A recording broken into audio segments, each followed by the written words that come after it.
Nós vamos hoje tratar da questão de circuitos sequenciais, em particular o que seriam flip-flops e latches.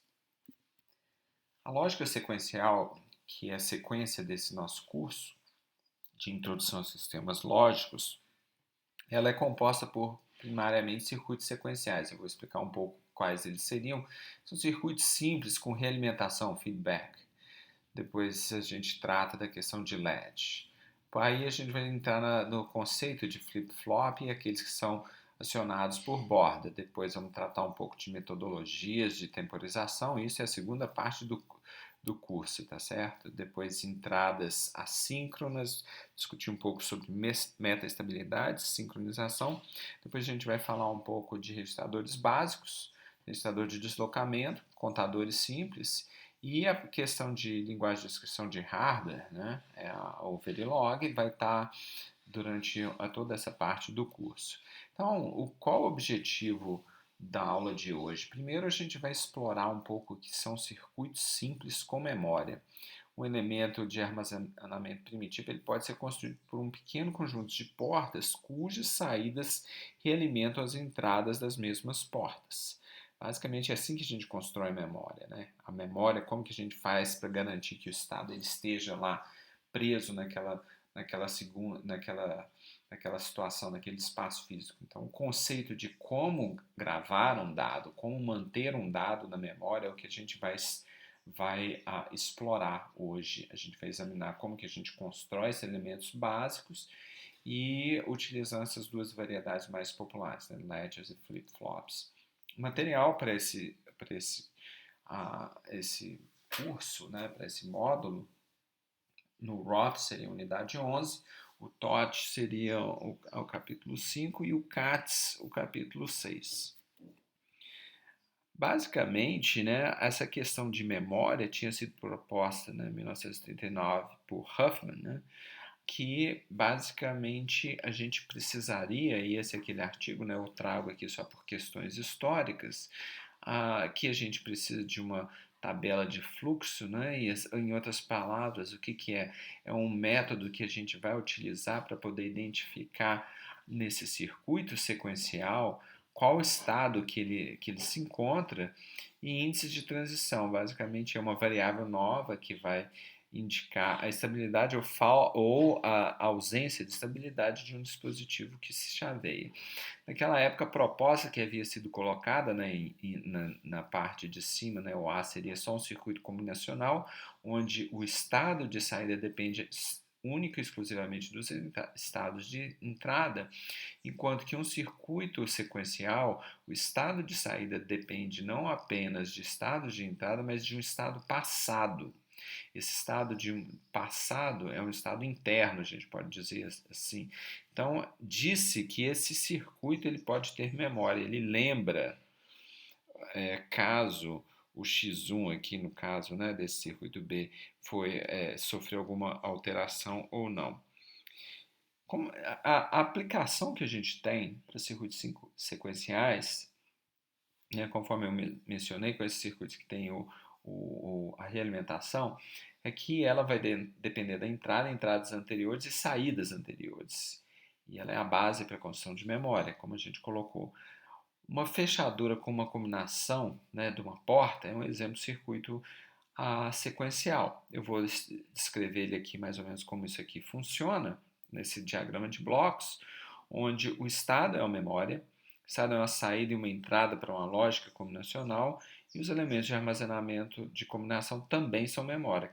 O que seria? Vamos começar aqui do mais fácil. Então, imagine que eu tenho uma, uma combinação de três números, tá? C1, C2 e C3, que eu preciso, nesta ordem, acionar para que eu possa abrir essa porta. Então, começando desse ponto, esses elementos de armazenamento, eles são memória. Então, eu preciso ter esses valores C1, C2 e C3, com os quais eu vou comparar à medida que eu vou entrando com esses valores que aqui estão, né? Aqui é esse valor que aqui estão, e a partir daí o sistema vai evoluindo e dependendo, né, então aqui nessa parte aqui do lado esquerdo do circuito, né, eu entro com valor aqui nós temos um multiplexador. O multiplexador é para colocar o valor de comparação de C1, C2 e o C3, né? À medida que a gente vai entrando nos valores, ele vai comparando um a um, e se for igual, ele vai mudar de estado até chegar na hora que a gente acertou o 1, o 2 e o 3 sequencialmente, e aí faz com que a gente consiga abrir uma fechadura. Então, esse aqui é um exemplo de como que a gente constrói.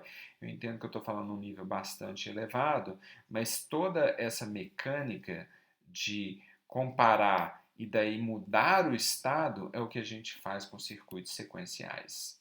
E como que a gente controla essa realimentação, esse feedback? Como que eles fazem? O que a gente impede que esses valores fiquem circulando indefinidamente? Então, é um pouco mágico a forma como isso acontece. Então, vamos pegar aqui um caso simples. A gente pode, por exemplo, pegar dois inversores para fazer uma célula de memória estática e que vai segurar esse valor de 1 enquanto tiver energia aplicada nele. Mas como que isso aqui funciona? Imagine que aqui eu estou pegando a saída, tá certo? Que aqui no caso seria 1, ela entra nesse primeiro inversor, que certamente aqui vai ter como saída o valor zero, que é a entrada desse segundo inversor. Então ele fica com esse sinal fica circulando indefinidamente, conforme eu tinha colocado. E a pergunta é, como é que eu coloco um valor novo nessa célula de memória? Isso aqui é uma célula bastante primitiva, né? Tem 4 transistores. Se a gente olha aqui, considera que nós temos esses dois inversores. E quando a gente coloca um valor novo, a gente tem que selecionar, conseguir de forma seletiva quebrar essa parte de alimentação, né? Essa malha de realimentação, que faz com que o sinal circule indefinidamente, e colocar um novo valor nessa célula, tá? Então, é assim que funciona, e aqui a gente já pode imaginar, então, que a gente teria algumas chaves adicionais. Mas, apenas para título de informação, uma célula SRAM, ela tem da ordem de 6 transistores, que permite que a gente faça a escrita e leitura de um valor armazenado numa SRAM. A SRAM é o que a gente comumente chama também de memória cache. Aqui está agora a tradução para quem não entendeu o que estava escrito lá, com certeza vocês têm noção do que estava escrito.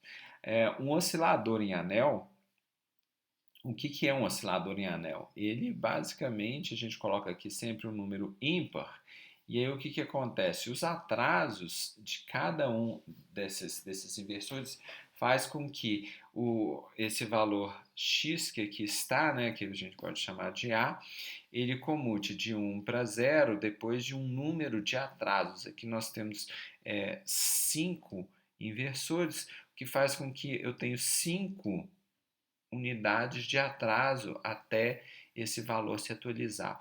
Esse oscilador em anel, frequentemente, ele é até construído na maior parte dos circuitos CMOS que a gente tem em mãos, né? A localização que eles costumam colocar apenas para validar os processos de fabricação do circuito CMOS geralmente se situa entre um chip e outro, porque aquilo eles vão cortar de qualquer forma. Isso é só para poder saber se está tudo certo, se o processo funcionou direitinho. E o que geralmente se faz no processo de fabricação de circuitos é verificar se essa frequência de oscilação é a mais alta possível. Então aqui é um exemplo de um oscilador em anel, e ele vai circulando, né, o sinal dessa forma, da forma que o sinal vai propagando. Aqui eu faço uma amostragem, né, dos valores que eles têm entre cada um desses inversores e como que o sinal vai caminhando ao longo dessa cadeia. Aqui eu fiz uma simulação, né, de um oscilador em anel com LT-Spice, apenas para curiosidade, para vocês verem como que ele funciona. Então vocês percebam que ele começa a oscilar. Isso aqui eu que fiz esse circuito no Spice e enfim,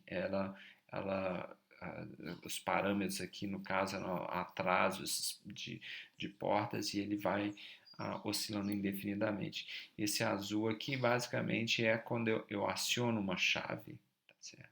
Para que ele deu passo. Então, vocês podem perceber que aqui no caso ele até iniciou-se lá antes ainda de que tivesse sido conduzido para o estado baixo, né, esse sinal 2. Apenas para curiosidade. Então, agora a gente pode falar um pouco de como que funciona uma memória quando a gente tem portas interligadas, tá certo? E de modo cruzado, né? Que a gente pode construir isso com portas NAND. Então observem bem que aqui agora, né, com porta NAND, aqui a gente tem 8 transistores, né? 4 em cima e 4 embaixo. Esse aqui é o chamado latch, né? Que é uma forma também da gente armazenar o dado. O curioso desse circuito, que ele é muito interessante, é que ele tem uma entrada de set, ou seja, que a gente vai setar o valor, né? Ou uma entrada de reset, e a gente tem saídas Q e Q barra.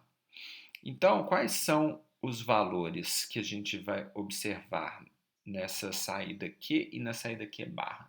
O que é importante que vocês entendam aqui desse circuito é o seguinte: quando uma entrada de uma porta NAND for 1, certo? Eu pego uma entrada, por exemplo, eu pego a entrada 7 e se eu fizer ela valer 1, a porta age como um inversor para outra entrada. Então, se eu tenho 7 como 1 e o reset igual a 1, aqui nessa saída Q ela passa a ser 0, o que passa por esse outro aqui como ele vai inverter, né? Porque esse aqui é um reset igual a 1, então aqui nesse ponto eu tenho 0, o que faz com que esse aqui seja 1. Então a gente percebe que a saída não muda, Q fica igual a 1 e o Q barra igual a 0. Nesse caso, quando eu tenho set e reset iguais a 1.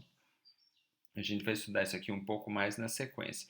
Mas o ponto básico de vocês entenderem como que isso aqui funciona é: coloca um sinal 1 numa porta NAND, em uma das entradas de uma porta NAND, ele age como um inversor controlado para a segunda porta. Agora, quando eu coloco 0 numa dessas entradas, a saída é sempre 1. Basicamente é isso que funciona. Então, são os pontos que a gente vai tratar.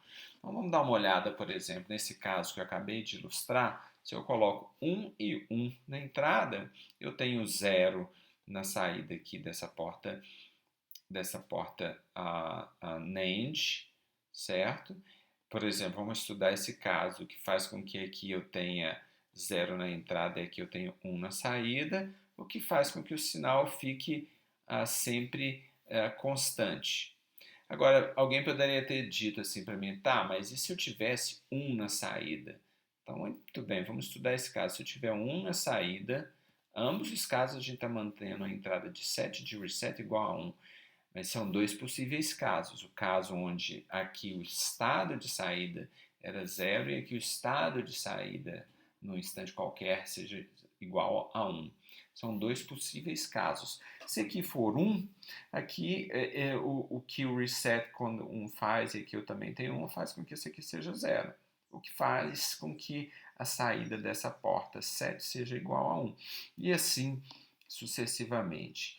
Um ponto que, assim, pelo menos quando eu era estudante, sempre me incomodava era essa questão de que esse sinal ele está sempre trafegando. O que me faltava a compreensão é que ele gasta um tempo para passar pela porta. Então, quando eu estou olhando aqui, eu tenho uma saída 0, passa por essa porta, atrasou uma vez, aí volta para essa outra aqui, atrasou uma segunda vez e aí ele fica 0. Então, ele sempre tem um atrasozinho para poder se manter. Agora, como que a gente faz? A gente seta um latch. Então, imaginemos, por exemplo, um caso onde eu tinha originalmente um sinal 1 na entrada de 7. E aqui a primeira coisa que a gente pode pensar é falar: não, mas então eu vou setar quando eu jogo o sinal para 0? Sim. Neste caso aqui, a gente seta quando a gente coloca o 0 na entrada. Por quê? Porque se eu coloco o 0 na entrada de uma porta NAND, eu garanto que a saída vá para 1. E aqui eu estou chamando de setar, é colocar o Q igual a 1. Então, a forma da gente setar é pegar essa entrada de 7, jogo o sinal para 0 e depois eu subo para 1. O que ele vai fazer? Ele vai pegar o valor, por exemplo, supostamente aqui, que tivéssemos inicialmente o valor de Q igual a zero, a partir do momento que eu comuto a entrada de 7 para zero, ele passa a valer 1. E assim, nunca mais, uma vez que ele comutou para o valor 1, nunca mais ele sai de lá. Agora alguém pode perguntar, tá, mas imaginemos aquele outro caso no qual a entrada, a saída Q era originalmente igual a 1. Então, quando eu tenho T0, que eu dou aquele meu pulso de 7 para 0, tá certo? O que ele vai fazer? Nada vai mudar. Então, ele continua em 1. Então, seja no caso onde a gente tinha no instante t menor do que t0 igual a 0 ou igual a 1, ele sempre, quando eu der um pulso para 0, ele vai comutar para o estado 1 e lá vai ficar se eu mantiver as entradas 7 igual a 1 e reset igual a 1. Agora vamos pensar agora o caso onde a gente vai resetar. Então vamos pegar de novo aqueles dois casos. Primeiro, assumindo que a entrada em t menor que t0 seja igual a 0. Agora o pulso vai entrar na entrada de reset, lembrando que se eu vou colocar um pulso igual a 0, o reset ele vai passar a valer 1, porque eu resetei, ou seja, o meu Q barra passa a ser 1, o que faz com que se ele for 1 e o set também for 1, ele vai manter aqui no caso a saída igual a 0. Agora, se eu tinha uma saída igual a 1 originalmente, quando eu, e aqui evidentemente no caso se eu tinha 1, ela estava mantida em 1, esse estado que antes de t igual a 0 era porque eu tinha 7 e o reset iguais a 1. O que vai acontecer agora quando eu der o pulso no reset para 0? O que ele vai acontecer? Ele vai aqui ele vai gerar um 1 nessa entrada, e quando eu tiver ambos nesse flip-flop número 1 igual, ambas as entradas iguais a 1 no flip-flop número 1, ele vai comutar para 0. Então ele vai resetar esse flip-flop. Então, o resumo é esse que a gente tem. Se tivermos o set reset iguais a 1, a saída não muda. Se eu der um pulso de set, e aqui o pulso fica confuso, porque eu fico chamando que o pulso é de 0, mas é o que a gente precisa, porque quando a gente faz a entrada de uma porta igual a 0, a saída passa a valer 1, então eu tenho que dar um pulso de 0, o reset fica em 1, ele não muda. A mesma coisa se eu quiser dar um reset, o Q passa a ser 0, e a pergunta é, mas se eu colocar 0 e 0 na entrada, ela é inválida por quê? Porque ela produz o Q igual a Q barra, e ambos iguais a 1. Então, é uma entrada inválida. Então, a gente não considera ela. Então, isso é o que eu tinha para falar sobre as portas NAND, certo?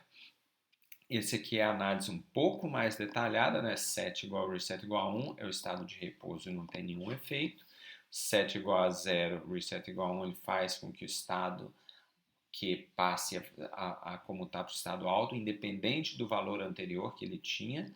O set igual a 1 e o reset igual a 0, ele passa a fazer o Q igual a 0. E nesse caso, o set igual ao reset igual a 0, ele tenta ao mesmo tempo setar e resetar. E ele faz com que ambos estejam 1. E isso, se as entradas voltarem a 1 simultaneamente, o resultado é imprevisível. Então a gente não considera isso. Então, esse aqui é o resumo da operação do Latch NAND.